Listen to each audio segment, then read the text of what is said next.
Very good morning, ladies and gentlemen. I would like to welcome all of you today, yet another CPD webinar program organized by the Shri Academy, Shri Knowledge Academy. Today, we have a very interesting topic to discuss with all of you, and our resource person is well known about this topic, and I'm sure he is going to deliver you a perfect lecture and to resolve all the questions you have in this subject. But just before going into our routine lecture, I would want to remind all of you about some housekeeping tips about today's lecture. As we all know, today's webinar link will be available only up till 9:45 a.m. to join noon, and no late attendees will be entertained thereafter. Each attendee should have been attended till the end of the webinar to obtain the certificate for the CPD points, and the CPD points are strictly adhered to the NC-CPD guidelines. And this is to improve and maintain the standards of the CPD program conducted by Shri. And also, we encourage you to switch off your videos and mute yourself throughout the lecture today. Today, we have Dr. Kavinda Dayasiri, a senior lecturer and a consultant pediatrician of the Department of Paediatrics from Faculty of Medicine, University of Kelaniya, to deliver a very interesting topic about the child with torticollis and how to approach and how to manage. I humbly invite you, sir, to continue and give us your wisdom today in this topic. Thank you very much. Thank you for the kind introduction. So today I am going to talk on the clinical approach to a child with an acutely twisted neck. Now, this is an important clinical problem and it can be quite common, but it is very important to suspect, because if you do not suspect, there is a chance that you may miss it and there can be a delayed diagnosis made. Now, I would like to start my lecture with this interesting video and keep looking at this child. Now this child, you can appreciate always keeping her head turned towards the right side, right? So mother is doing movements and the child continues to keep the head towards right side. Right, so it's very important to evaluate in detail such children, because the causes can be numerous and some of the causes can be quite detrimental to a child's health and they need to be referred early to a specialist. Therefore, it's very important that we know and practice the correct approach to a child presenting with torticollis. So torticollis is made from the words tortus and collum, which are the words from the Latin, and that essentially refers to a twisted neck, or torticollis in Latin. And in this condition, the top of the head is tilted towards the affected side and the chin is pointed away from that side. And there are numerous causes that can cause torticollis in a child, and importantly, any injury or inflammation of the cervical muscles on one side of the neck can result in torticollis. And the most common muscle, as you all know, is the sternocleidomastoid. However, other neck muscles like splenius, trapezius, scalene and platysma muscles also can get involved. And the sternocleidomastoid muscle is innervated by the accessory nerve, which is the 11th cranial nerve, whereas most of the other neck muscles are innervated by the cervical nerves involving the cervical nerve roots C1 to C8. How is torticollis caused? So, like I said, there are a number of causes and you can broadly categorize them as congenital and acquired. And congenital torticollis sometimes is apparent when you do the postnatal examination of a newborn. And you can appreciate the newborn is keeping the head to one side. And it can be, again, it can be sometimes due to the compression of the cervical nerves, or it can be an intrauterine injury that happened to the sternocleidomastoid muscle, or an injury that happened to the sternocleidomastoid muscle during the birth process. And the acquired torticollis can be caused by a number of causes, and the clinical important ones include neck infections, neck inflammation, and sometimes the neck muscle, especially the sternocleidomastoid muscle, can be shortened due to fibrosis, and there can be sometimes excessive contraction due to certain central nervous system abnormalities. And torticollis can also result from mechanical insults like direct trauma to the neck, like that can occur following road traffic accidents, and compression injuries. Let's first look at congenital muscular torticollis. It is the most common type of congenital torticollis, and it's seen about 0.3% to 1.9% of the newborns. There are three types of congenital muscular torticollis. It can be postural, muscular, or can present with a mass in the sternocleidomastoid muscle. So postural means the child physically appears completely normal apart from torticollis, and it can be due to the postural preference, and there is no evidence of muscle tightness or restriction to movement noted in any of the neck muscles. Whereas muscular torticollis can occur due to tightness in the sternocleidomastoid muscle, or and that can result in limitation of the range of movements of the neck muscles. And in the third form, there can be a mass in the sternocleidomastoid, and that can lead to thickening of the sternocleidomastoid muscle.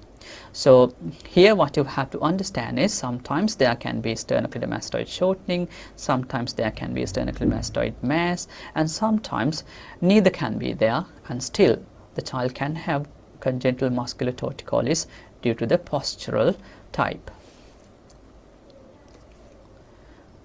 Now this video shows a neonate demonstrating the torticollitic posture. So baby's head is tilted or turned towards the right side, and the most likely pathology or the most likely cause in this child is the congenital muscular torticollis. So it's very important to examine the neck of such children and feel along the sternocleidomastoid muscle to elicit any tightness or presence of a mass over the sternocleidomastoid muscle. So congenital muscular torticollis occurs mostly due to unilateral shortening of the sternocleidomastoid muscle. It can be due to abnormal muscle development or muscle injury that happened during the intrauterine period or during the birth process, or presence of fibrosis within the muscle, or presence of abnormal intrauterine posturing leading to muscle fibrosis. And often these infants have a history of complicated deliveries, presenting with abnormal presentations like breech presentation, and sometimes associated with hip dysplasia and head shape abnormalities including plagiocephaly. And in a twin pregnancy, the first twin is said to be at a higher risk for having torticollis. Although congenital muscular torticollis is the most common cause of torticollis seen in a neonate or a newborn, rarely ocular causes, neurological and occipital vertebral causes can present with congenital torticollis. Therefore, it is very important to think laterally and do a detailed assessment to rule out other associated problems in children presenting with torticollis if your neck examination is completely normal. Let's then look at acquired torticollis. Acquired torticollis happens in a child who is otherwise well, and it is most frequently seen in older children. And it can occur secondary to multiple causes like mechanical injury to the neck and infections of the head and neck, and preceding history of trauma or surgery, or certain acquired neurological conditions. Now, the children presented in this images have subtle torticollis. So sometimes it may be very difficult to elicit torticollis, especially in the child on image 1, right? However, certain neurological conditions like brain tumors can sometimes present with isolated torticollis. Therefore, it is very important that you pick up the physical signs.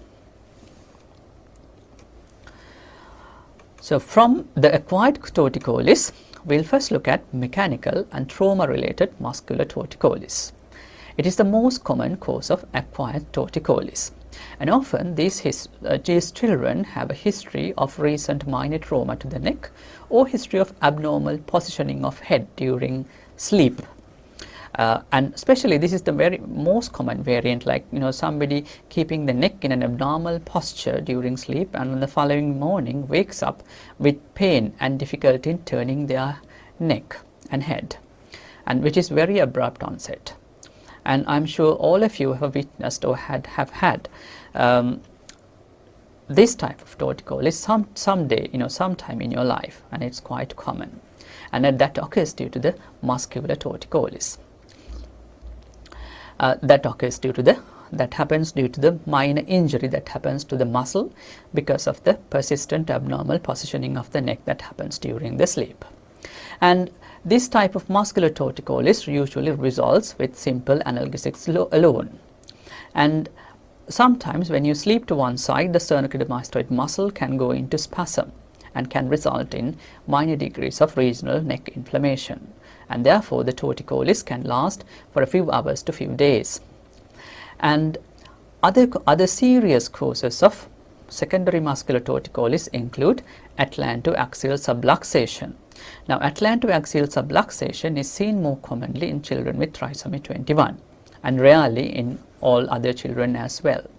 And they usually give a history of neck pain on a background of previous head and neck trauma. And if it's severe and if the nerve roots are compressed, they can present with neurological deficits in upper and lower limbs. And cervical spine injury we need to suspect in the presence of a major trauma history or a road traffic accident. And sometimes same injuries can result in formation of hematoma, resulting in a spinal cord hematoma, and that can present the child with muscular torticollis. Infective causes are the next most common cause of acquired torticollis, and I'm sure all of you have seen children presenting with cervical lymphadenitis. They present with acute onset neck pain, neck swelling, sore throat and fever. And most of these children can be managed with supportive treatment. However, if you suspect a bacterial infections, antibiotics are warranted. And since the most common microorganisms that cause lymphadenitis include Streptococcus pyogenes, and the sometimes anaerobic organisms, the antibiotic that we use should cover such organisms. And with regard to investigations, if the child appears ill and toxic, doing basic hematological and biochemical investigations including full blood count CRP and microbiological investigations like blood cultures are warranted. And to look for evidence of lymphadenitis, or to look for the involvement of the regional neck structures, a neck ultrasound can be performed. And if it is due to a viral infection like viral upper respiratory tract infection and pharyngitis, it can be managed with supportive treatment alone. However, sometimes these infections can be quite serious. One such infection is a retropharyngeal abscess, and Lemierre syndrome is another serious infection. Now, Lemierre syndrome occurs due to a formation of septic emboli in the internal jugular vein that occurs secondary to a regional neck infection. And both these conditions present with severe redness and swelling and warmth and reluctance to move neck with limited neck extension. And these children can also manifest with upward eye gaze, and they can appear quite ill, irritable, toxic. And children with retropharyngeal abscess can present with drooling and difficulty in eating as well. If the child is having drooling and having difficulty in breathing and difficulty in kind of opening their mouths, throat examination is best avoided because of the risk of significant airway compromise. And with regard to imaging, we can perform a cervical spine X-ray if the time permits, and if in the case of retropharyngeal abscess, you can appreciate an increased prevertebral space with areas of collected pus. However, the investigation of choice is the CT neck with contrast, which shows the structures with better soft tissue enhancement. And Lemierre syndrome is often refractory to antibiotics, and the differentiating features of Lemierre syndrome include focal tenderness along the course of the internal jugular vein, and sometimes association with possible ocular complications and the risk factors for septic emboli. And rarely, meningitis and right upper lobe pneumonia can present with acute onset torticollis. The picture here shows a child with Lemierre syndrome, and here the left side internal jugular vein is affected, and you can appreciate the swelling and the erythema on the left neck.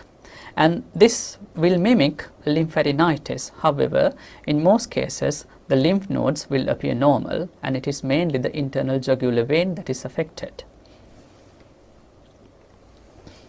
Let's then look at the neurological causes of acutely twisted neck or acute or chronic torticollis.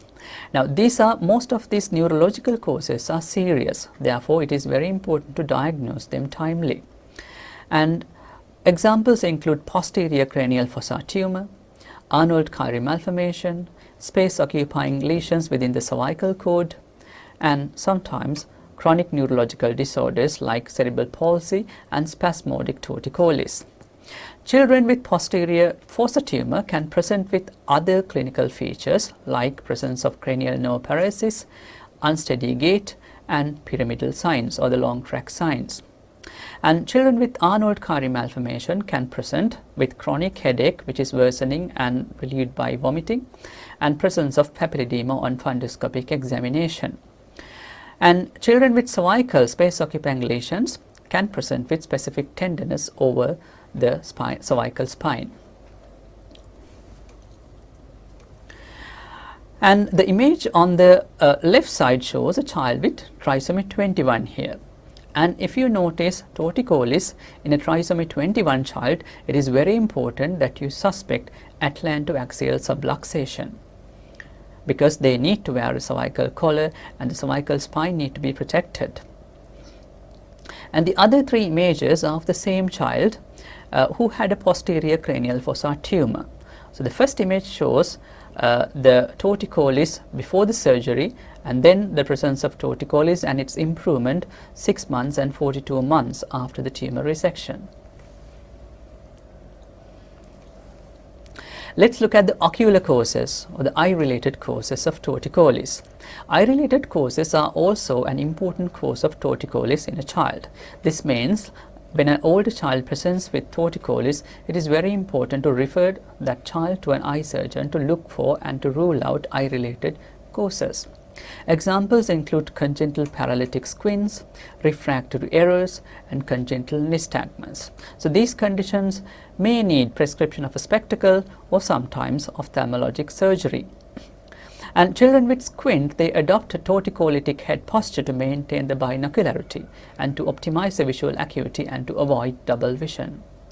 And the mainstay of management of ocular torticollis is surgery. And sometimes the nystagmus can present in children with spasmus nutans, which is not actually an eye condition, but the child can present with acquired torticollis with nystagmus and head bobbing, the cardinal features of spasmus nutans. And these children are otherwise neurologically normal.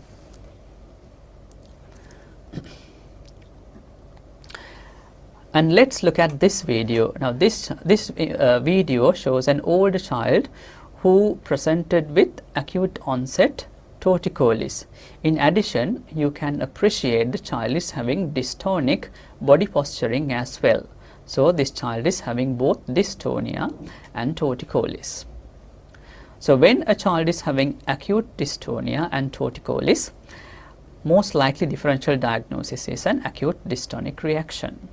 And the most likely reason for an acute dystonic reaction is one of the drugs. So it's very important to take a drug history when a child presents with torticollis. So let's look at what drugs can result in torticollis in a child. There are several classes of drugs that can present with acute dystonic reactions and torticollis. For example, antipsychotic medications like haloperidol and chlorpromazine, antiemetics like metoclopramide, and accidental toxic ingestions of medications like carbamazepine, haloperidol, chlorpromazine, and phenytoin. So it is very important to take a drug history when a child presents with an acute dystonic reaction and torticollis.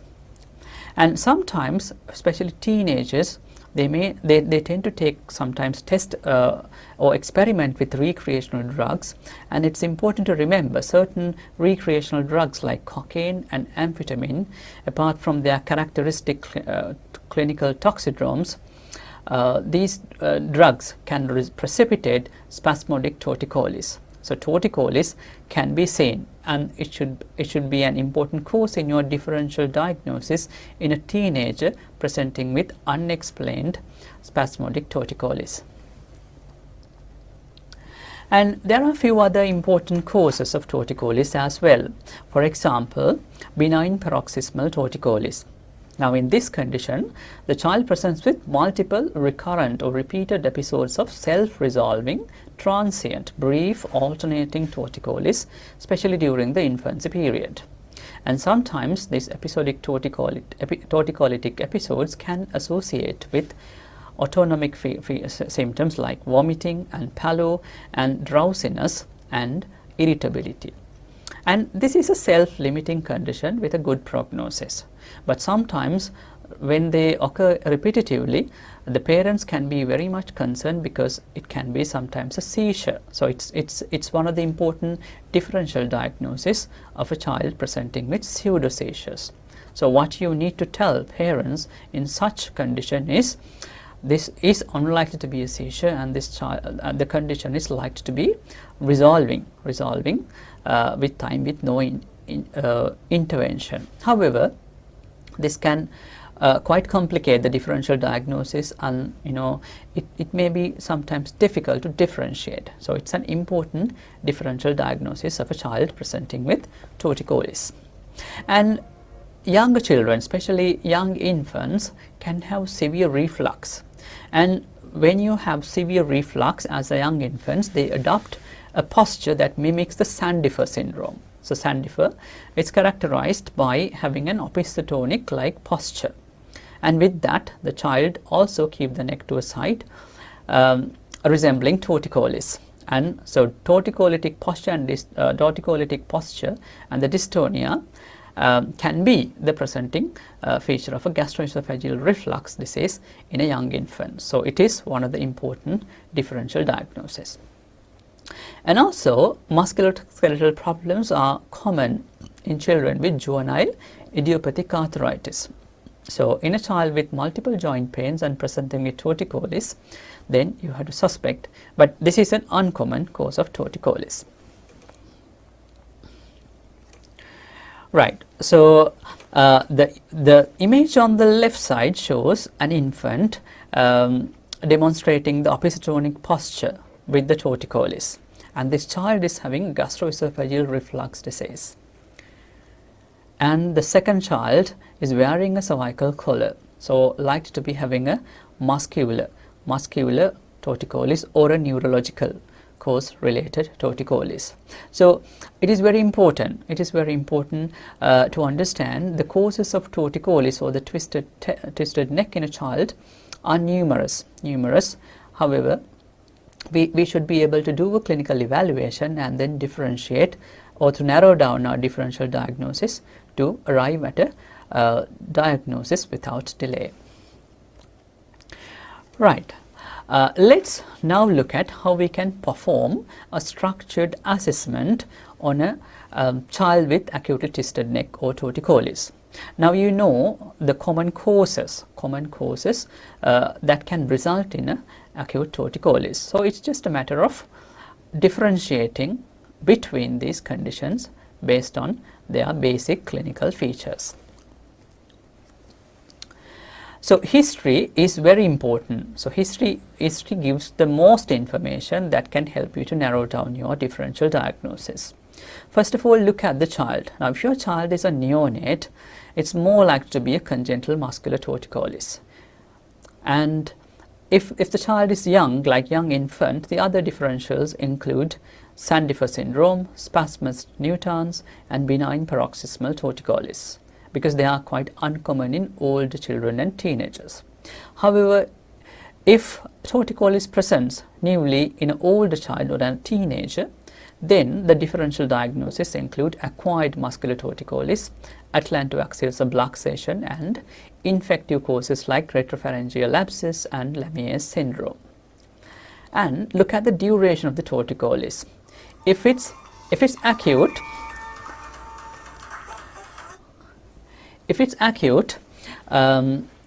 we had to suspect an infection or an injury, or sometimes due to a drug ingestion. And if it's long term, the differential diagnosis mostly include congenital muscular torticollis, or sometimes neurological or a ocular related cause of torticollis. So in such children, it is very important the child to be seen by an eye surgeon and a neurologist, because your differentials include brain tumors and ocular problems like refractory errors and congenital squints. And then in those with acute torticollis, look for presence of specific risk factors. For example, acquired muscular torticollis can be precipitated by abnormal sleeping position. So eliciting such history help you in making the diagnosis early. And look for a history of recent trauma or recent surgery in the head and neck region or the cervical spine region. And also inquire about history of recent ingestion of medications like metoclopramide or anticonvulsants and antipsychotic medications. And then look for fever. If the child is feverish and ill-looking irritable, then your differential diagnosis include infective causes like retropharyngeal abscess and Lemierre's syndrome. And then look for evidence of trauma. In the presence of trauma, the underlying causes include cervical spine injury, cervical spine hematoma, and atlantoaxial subluxation. And remember, atlantoaxial subluxation is seen more commonly in children with trisomy 21. Let's now look at how we can investigate a child with torticollis. Now, we should not do a long battery of investigations, but our investigation should be guided by careful clinical evaluation, which includes a detailed history and physical examination. And that help you to narrow down your differential diagnosis, and that help you to narrow down your list of investigations as well. And apart from investigations, it is very important that you decide or to get the specialist opinion from specialties like neurology, ENT, orthopedics, ophthalmology, depending on the likely differential diagnosis. And some of the causes like abscess formation are infectious, like infection related. Therefore, microbiological investigations are also warranted, including sending throat swabs and doing blood cultures. And radiological investigations, including ultrasound, CT or MRI, depending on what you want to see, are indicated in different conditions that result in torticollis in a child. So let's look at the blood investigations and radiological investigations that can be done in a child with acute torticollis. So in terms of radiological investigations, if you suspect an injury, especially a cervical spine injury or retropharyngeal abscess, you can request an X-ray of the cervical spine, anterior, posterior and lateral view. In case of retropharyngeal abscess, you'll be able to appreciate the increased width or the diameter of the retropharyngeal space. And in the presence of a cervical spine injury, you will be able to appreciate the injury that has happened to the cervical spine. And if you need better soft tissue enhancement, and if you want to see the subluxation, then you have to go for more advanced investigations, including CT. And if you are concerned about a cervical spine tumor or a vascular malformation or hematoma or possible infection like osteomyelitis of the cervical spine, then MRI of the brain and cervical spine is indicated. And conditions like cervical lymphadenitis and other soft tissue infections and congenital muscular torticollis due to sternocleidomastoid mass formation, you can request an ultrasound scan of the neck, and you are likely to see specific abnormalities in each of these conditions. And with regard to hematological or the blood investigations, you can do a full blood count, a C-reactive protein and blood culture, especially if you suspect soft tissue infections in the neck. And if you suspect bacterial pharyngitis, tonsillitis, you can request a throat swab. And if you suspect a bleeding condition that results in hematoma formation, you can request a coagulation screen. And if you suspect a lymph node abscess or retropharyngeal abscess, osteomyelitis, you can drain the pus and then send those pus for cultures. And sometimes, for example, benign paroxysmal torticollis can confuse or can mimic a convulsion. So EEG is important for ruling out seizures in such children. Let's now look at treatment. Again, treatment depends on your likely diagnosis, and you know, there is no uniform treatment for each and every condition that results in torticollis. Most of the muscular torticollis, whether it be acquired or congenital, and if it causes pain, the most important thing is the management of pain. And the pain should be managed with simple analgesics, because some analgesics like diazepam, if you use for a long period of time, it can result in tolerance and dependence. So such pain relieving or the sedative agents should be better avoided. And congenital muscular torticollis can be managed with appropriate handling, positioning and physiotherapy as well. So they have a place in management of congenital muscular torticollis and some of the variants of acquired torticollis. Oral diazepam as a symptomatic treatment for spasmodic torticollis, it can be given, but like I said, it should be used with caution because of the risk of development of tolerance. And depending on the etiology, you can use specific pharmacological and surgical interventions to manage the underlying cause of torticollis. So with regard to congenital muscular torticollis, positioning and handling strategies and physiotherapy play a key role in managing such children. And children with severe persistent torticollis and those with a neuromuscular disability can be referred to orthopedic surgeon for surgical lengthening procedures. And children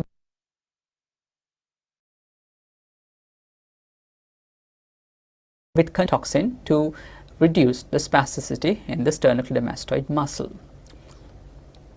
And if you look at the prognosis of torticollis, it depends on the underlying cause and its severity. For example, muscular torticollis and positional torticollis have a good prognosis and likely to settle with time, whereas a child having torticollis secondary to a posterior cranial fossa tumor, the prognosis can sometimes be guarded, especially if the tumor is located in the brain stem region.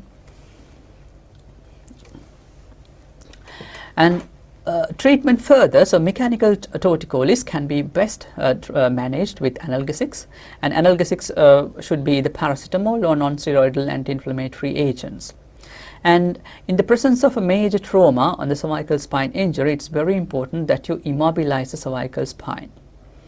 And if you suspect a retropharyngeal abscess or Lamier's syndrome, it's very important that you treat with intravenous antibiotics. And you can drain the pus, and then depending on the culture results, you can change your antibiotics depending on the sensitivity pattern to the various antibiotics. And ENT referral and ophthalmological referral and their inputs are also vital in certain types of torticollis. And the other variants of torticollis, especially if it's Sandifer syndrome or due to the severe gastroesophageal reflux disease, it's very important that you give the specific treatment, which is anti-reflux therapy. And upon reflux therapy, the torticollis will disappear. So you can practice both non-pharmacological as well as pharmacological means of managing gastroesophageal reflux disease in such infants. And children who poison themselves with drugs, with antipsychotics and anticonvulsants, so we have to follow the appropriate toxicology guideline and to manage their comorbidities as well. And in the presence of a space occupying lesion, it's very important that these children are imaged and then referred early to the surgeon or the oncosurgeon for early tumor resection. So let's recap. So in a nutshell, this slide shows the common causes of torticollis and what we can do about them. Now, torticollis can be broadly categorized as congenital torticollis and acquired torticollis. And congenital torticollis, the most common variant is congenital muscular torticollis. However, there can be other variants like congenital ocular, neurological, and occipitovertebral anomalies. And most of these babies can be managed with positioning and handling strategies and physiotherapy. However, we can consider referring such babies to orthopedics and for botulinum toxin if the torticollis is resistant to handling strategies and physiotherapy. And acquired torticollis can be categorized broadly as mechanical and non-mechanical. And again, mechanical can be categorized broadly as traumatic and non-traumatic. And traumatic mechanical torticollis, the examples include injury to the sternocleidomastoid muscle, cervical spine injury, and atlantoaxial subluxation. So in such children, investigations include imaging, which includes cervical spine X-ray, CT, plus or minus MRI of the head and neck. And most of these children will need opinion or the support and the advice and the further management by the neurosurgical and the orthopedic teams. And mechanical non-traumatic examples include transient mechanical torticollis, for example, sleep positioning related, or regional muscle inflammation. So they can be managed with supportive care alone with simple analgesics including paracetamol and non-steroidal anti-inflammatory agents. And with regard to non-mechanical type, they can be broadly again categorized as infective causes, neurological causes, and others, and ocular related causes. And the infection related causes include cervical lymphadenitis, viral upper respiratory tract infections, retropharyngeal abscess, Lemierre syndrome, and rarely right upper lobe pneumonia. So all of these conditions warrant timely intravenous antibiotics. Sometimes you can manage with oral antibiotics, and imaging to look for evidence of pus formation, and if pus formation is there, then you will have to get the opinion from the surgeon for arranging the drainage. And neurological causes can be due to spinal cord or posterior fossa tumor, atlantoaxial subluxation, dystonia, anulcari malformation, spinal cord hematoma, and rarely idiopathic intracranial hypertension. So most of these conditions will need inputs and the specialist opinion from the neurologist or the neurosurgical team. And investigations wise, most of these conditions need detailed neuroimaging including MRI head and spine. And other conditions include conditions like benign paroxysmal torticollis, for which the treatment is reassurance, and Sandifer syndrome, for which the treatment is reflux medication, and ocular torticollis, for which the treatment include correction of the refractory error plus or minus ocular surgery. So their treatment depends on the underlying cause. So I hope you gathered a good understanding about the various causes of torticollis in a child, and then the approach that we need to follow. And remember, history, the detailed good history and physical examination are key to evaluating a child with torticollis. And investigations have a limited role, and these investigations include radiological investigations, blood investigations, and sometimes microbiological investigations. However, we should not do like a detailed battery of investigations. Or investigations should be guided by always by the detailed history and physical examination findings. Thank you. Thank you very much, sir, for that very informative and insightful lecture that you have delivered today. There are a few questions, sir, on the chat box. There are a few questions, as well as there are a few other questions also came to us. The first question is about, can acoustic neuroma be a cause of torticollis in children? Yes, Sahan. Yes, mainly what we are concerned is the posterior cranial fossa tumors, which can present with torticollis. But if a child is presenting with torticollis, you have to think of a brain tumor. Thank you, sir. And there's another one question came in the chat box.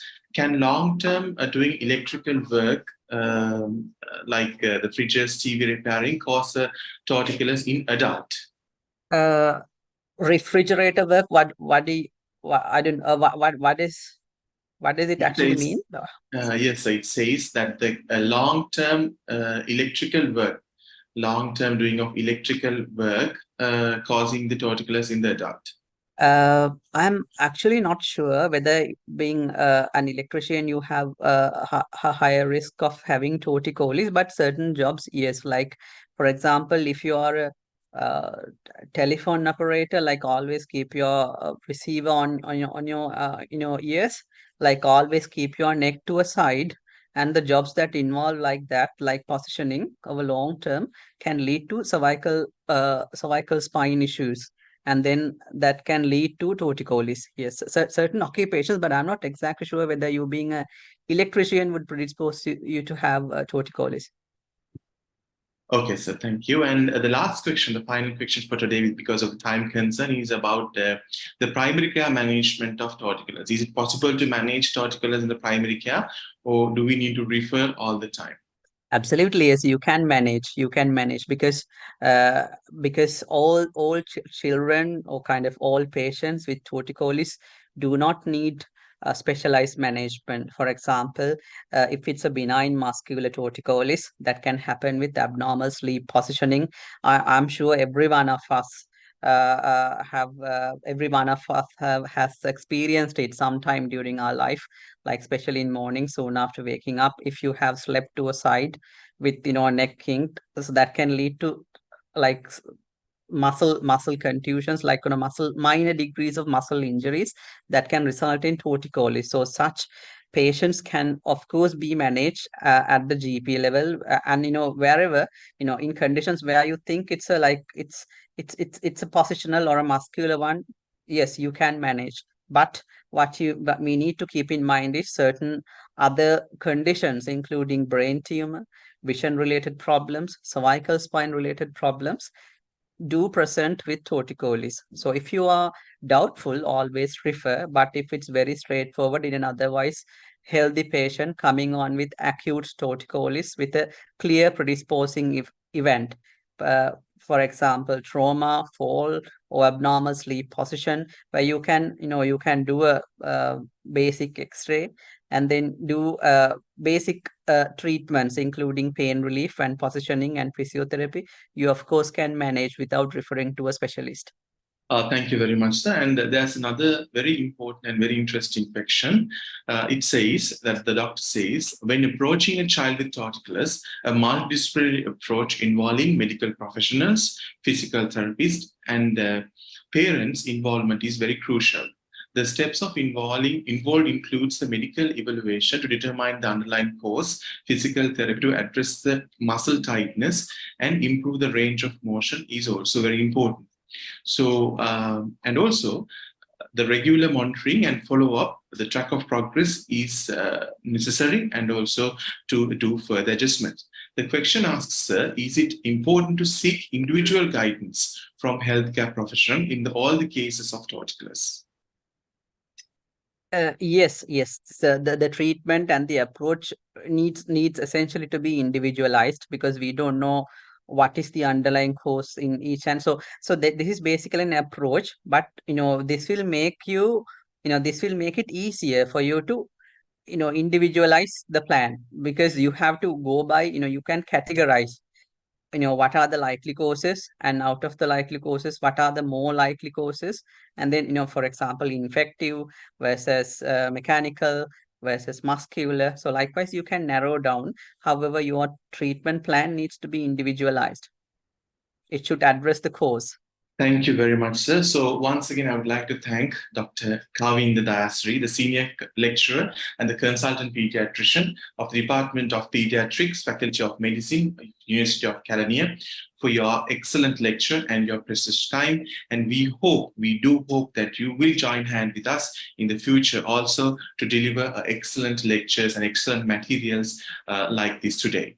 And also, I wanted to specially thank all of our participants for participating for this lecture today. And we hope you will stay with us on the next Sunday also for another very interesting, a very different type of topic. Just before you leaving, if you want to obtain the certificates, please do fill the Google form that is posted on the chat box now. And after filling them, you will be receiving your certificates in due time. Once again, thank you very much for participating today and helping us and joining with us today. And we do hope to see you on next Sunday morning at 9:30 a.m. also. Thank you very much.